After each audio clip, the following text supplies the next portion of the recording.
Recording by Evan Smith. The Ugly Duckling. It was beautiful in the country. It was summertime. The wheat was yellow, the oats were green, the hay was stacked up in the green meadows, and the stork paraded about on his long red legs, talking in Egyptian, which language he had learnt from his mother. The fields and meadows were skirted by thick woods, and a deep lake lay in the midst of the woods. Yes, it was indeed beautiful in the country.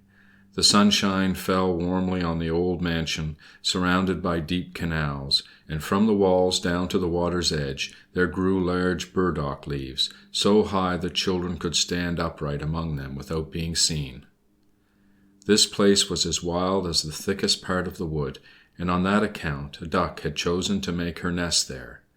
She was sitting on her eggs, but the pleasure she had felt at first was now almost gone, because she had been there so long, and had so few visitors, for the other ducks preferred swimming in the canals to sitting among the burdock leaves gossiping with her. At last the eggs cracked one after another. Chick, chick, all the eggs were alive, and one little head after another peeped forth. Quack, quack, said the duck, and all got up as well as they could. They peeped about from under the green leaves, and, as green is good for the eyes, their mother let them look as long as they pleased. "How large the world is," said the little ones, for they found their new abode very different from their former narrow one in the egg-shells. "Do you imagine this to be the whole of the world?" said the mother. "It extends far beyond the other side of the garden, into the pastor's field, but I have never been there. Are you all here?" And then she got up. "No, not all, for the largest egg is still here. How long will this last? I am so weary of it."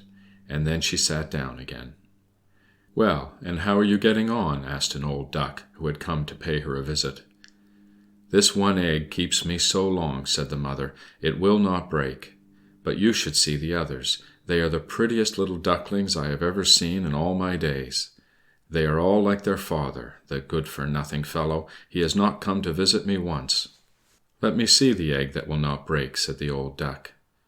"Depend upon it, it's a turkey's egg. I was cheated in the same way once myself, and I had such trouble with the young ones, for they were afraid of the water, and I could not get them there. I called and scolded, but it was all of no use. But let me see the egg. Ah, yes, to be sure, that's a turkey's egg. Leave it, and teach the other little ones to swim." "I will sit on it a little longer," said the duck. "I have been sitting so long that I may as well spend the harvest here." "It is no business of mine," said the old duck, and away she waddled. The great egg burst at last. "Chick, chick," said the little one, and out it tumbled. But oh, how large and ugly it was! The duck looked at it. "This is a great strong creature," said she. "None of the others are at all like it. Can it be a young turkey cock? Well, we shall soon find out. We must go to the water, though I push it in myself." The next day there was delightful weather, and the sun shone warmly upon the green leaves, when Mother Duck with all her family went down to the canal. Plump she went into the water. "Quack, quack," cried she, and one duckling after another jumped in. The water closed over their heads, but all came up again and swam together quite easily. Their legs moved without effort. All were there, even the ugly gray one. "No, it's not a turkey," said the old duck. "Only see how prettily it moves its legs, how upright it holds itself. It is my own child. It is also really very pretty when you look more closely at it. Quack, quack. Now come with me. I will take you into the world and introduce you in the duckyards. But keep close to me, or someone may tread on you, and beware of the cat." So they came into the duckyard. There was a horrid noise. Two families were quarrelling about the head of an eel, which in the end was carried off by the cat.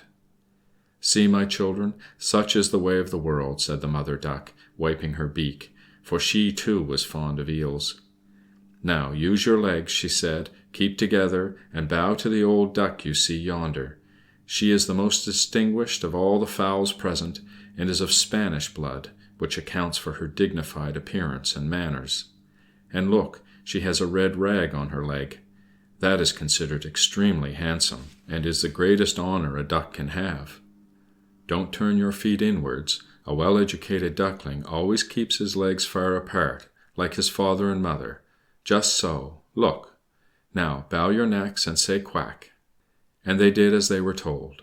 But the other ducks who were in the yard looked at them and said aloud, "Just see, now we have another brood, as if there were not enough of us already. And fie, how ugly that one is! We will not endure it." And immediately one of the ducks flew at him and bit him in the neck. "Leave him alone," said the mother. "He is doing no one any harm." "Yes, but he is so large and so strange-looking, and therefore he shall be teased," said the others. "Those are fine children that our good mother has," said the old duck with the red rag on her leg. "All are pretty except one, and that one has not turned out well. I almost wish it could be hatched over again." "That cannot be, please your Highness," said the mother. "Certainly he is not handsome, but he is a very good child, and swims as well as the others, indeed rather better. I think he will grow like the others all in good time, and perhaps will look smaller. He stayed so long in the egg-shell, that is the cause of the difference." And she scratched the duckling's neck and stroked his whole body. "Besides," added she, "he is a drake. I think he will be very strong, so it does not matter so much. He will fight his way through." "The other ducklings are very pretty," said the old duck. "Pray make yourself at home, and if you find an eel's head you can bring it to me." So they made themselves at home. But the poor little duckling, who had come last out of the egg-shell, and who was so ugly, was bitten, pecked, and teased by both ducks and hens. "It is so large," said they all. And the turkey-cock, who had come into the world with spurs on, and therefore fancied he was an emperor, puffed himself up like a ship in full sail, and marched up to the duckling quite red with passion.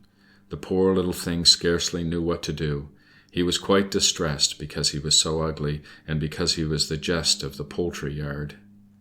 So passed the first day, and afterwards matters grew worse and worse. The poor duckling was scorned by all.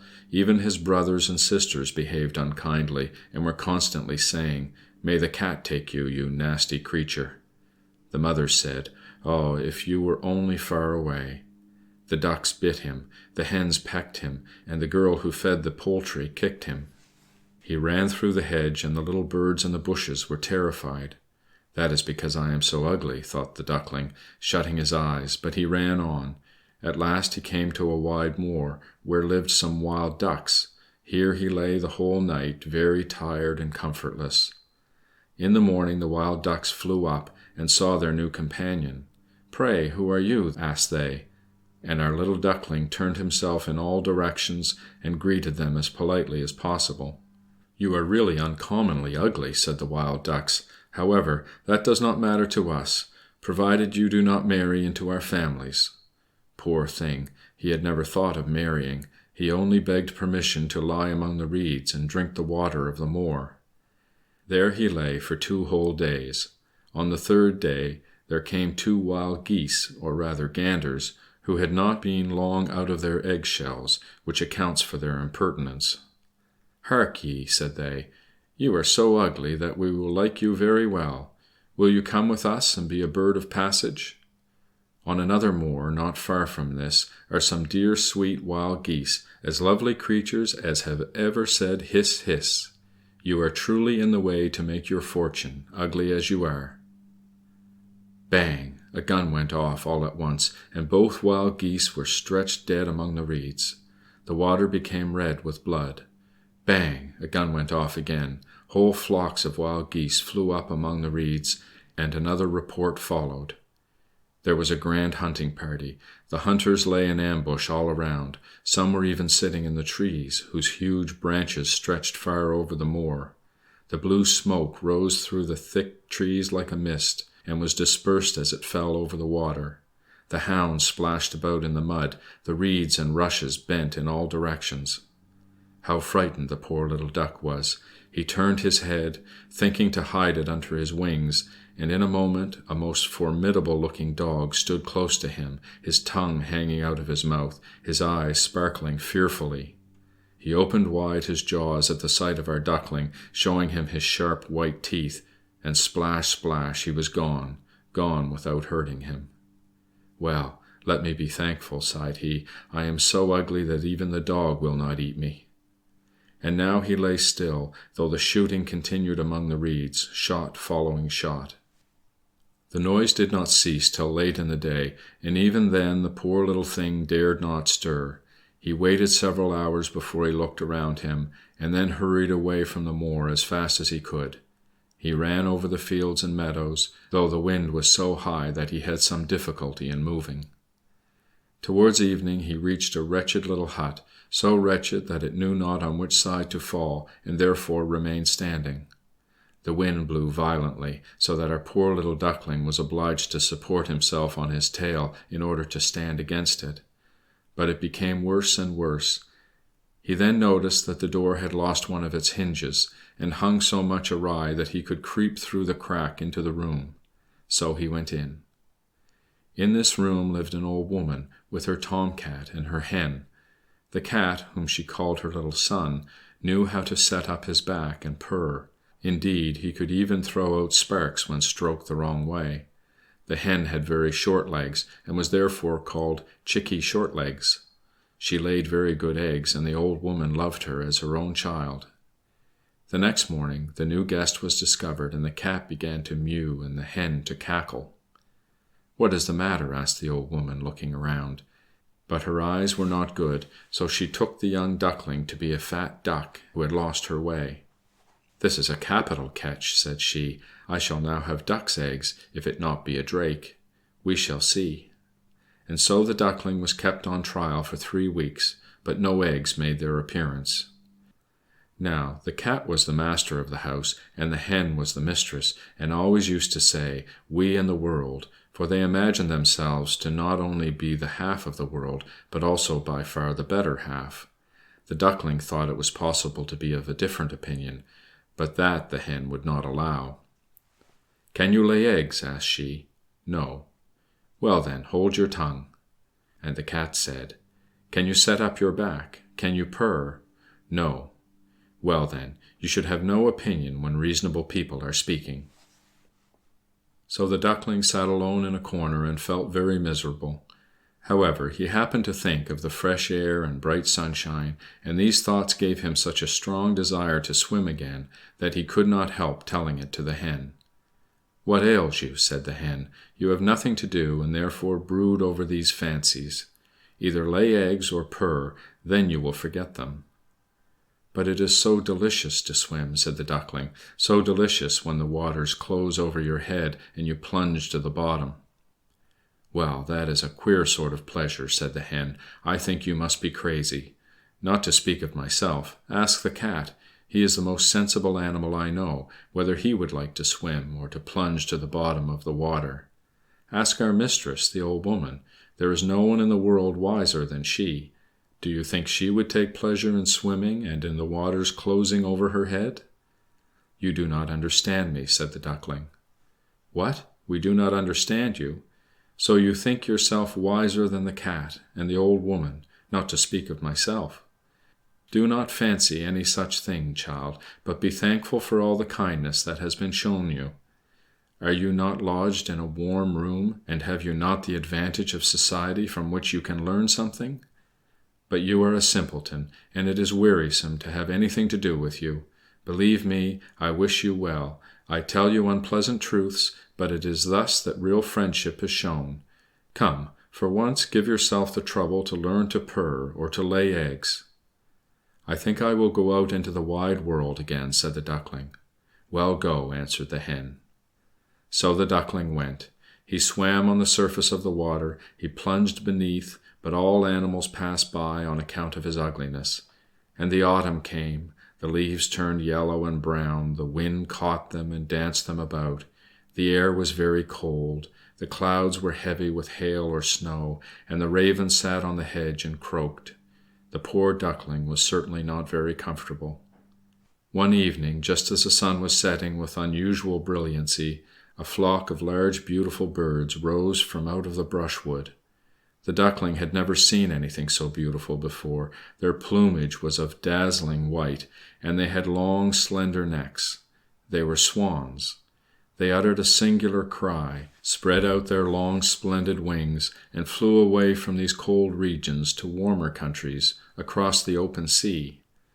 They flew so high, so very high, and the little Ugly Duckling's feelings were so strange. He turned round and round in the water like a mill wheel, strained his neck to look after them, and sent forth such a loud and strange cry that it almost frightened himself. Ah! He could not forget them, those noble birds, those happy birds. When he could see them no longer, he plunged to the bottom of the water, and when he rose again, was almost beside himself. The Duckling knew not what the birds were called, knew not whither they were flying, yet he loved them as he had never before loved anything. He envied them not. It would never have occurred to him to wish such beauty for himself. He would have been quite contented if the ducks in the duck-yard had but endured his company, the poor ugly creature. And the winter was so cold the Duckling was obliged to swim round and round in the water to keep it from freezing. But every night the opening in which he swam became smaller and smaller. It froze so that the crust of the ice crackled, and the Duckling was obliged to make good use of his legs to prevent the water from freezing entirely. At last, wearied out, he lay stiff and cold in the ice. Early in the morning there passed by a peasant who saw him, broke the ice in pieces with his wooden shoe, and brought him home to his wife. The poor Duckling soon revived. The children would have played with him, but he thought they wished to tease him, and in his terror jumped into the milk pail, so that the milk was spilled about the room.